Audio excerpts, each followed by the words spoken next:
बोला मॅडम, कचऱ्या संदर्भात काय तुमची मागण्या? मॅडम तुमच्या मागण्या काय आहेत? नमस्कार.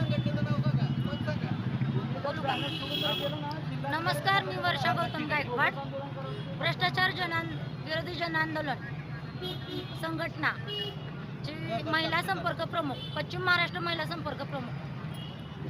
तर आमचा विषय असा आहे की मुलींना शालेय पाठ्यपुस्तकात आत्मसंरक्षणाचे धडे मिळावेत ह्या संदर्भानं आहे.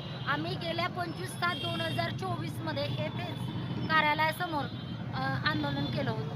तर त्याच्या शासनानं काहीही त्याचा पाठपुरावा केला नाही. त्याच्या अनुषंगानं आम्ही हे दुसरं निवेदन आहे त्यांना देण्याचं आणि हे दुसरं आंदोलन आहे.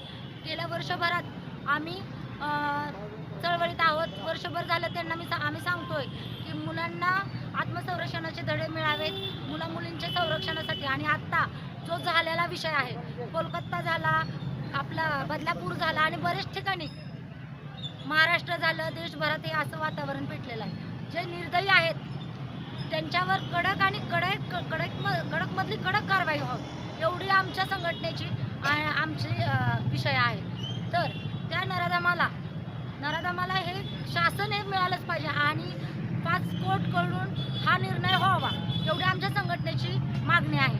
आणि त्याच अनुषंगाने आज आम्ही सोलापूर जिल्हा कार्यालयासमोर आंदोलन करतोय आणि इथून पुढे हे करणार आहोत.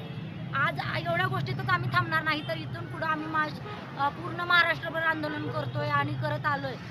तरी आम्ही इथं जर निर्णय काही नाही झाला तर आम्ही मंत्रालयावरती जाऊन धडक मोर्चा घेणार आहोत आणि मुख्यमंत्री कार्यालयावरही आमचा मोर्चा जाणार आहोत.